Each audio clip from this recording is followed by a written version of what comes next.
తెల్లనివన్నీ పాలు కావు అన్నట్లే పైకి కనిపించే విధానాన్ని బట్టి ఒక వ్యక్తి జ్ఞానాన్ని, శక్తి సామర్థ్యాలను అంచనా వేయలేము. 19వ శతాబ్దంలో ఉత్తర అమెరికాలోని పశ్చిమ భాగాన ఉన్న నెవాడాలో బంగారపు నిధులున్నాయని తెలిసింది.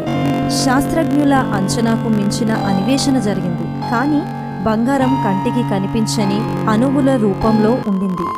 నవీన సాంకేతిక పరిజ్ఞానాన్ని ఉపయోగించి టన్నుల కొద్దీ ముడి పదార్థాలను త్రవ్వితీసి సైనైడ్ ద్రావకంలో వేసి ఆ బంగారాన్ని వేరు చేశారు. మనిషి జీవితం కూడా అలాంటిదే. బాల్యదశలో ప్రతి వ్యక్తి ముడిసరుకులాగే కనిపిస్తాడు. కానీ వారిలో నిక్షిప్తమై ఉన్న సుగుణాలను, తెలివితేటల్ని, శక్తి సామర్థ్యాలను గుర్తించి మెరుగుపరిస్తే మాణిక్యాలాగా ప్రకాశిస్తారు. వారికున్న కళలను, నైపుణ్యతలను సాధిస్తారు.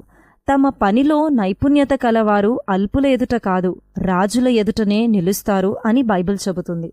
మన పిల్లలు, స్నేహితులు, జీవిత భాగస్వామి వారి నైపుణ్యతలను మెరుగుదిద్దుకోవాలంటే వారిలో నుండి వాటిని మనం వెలికితీయాలి.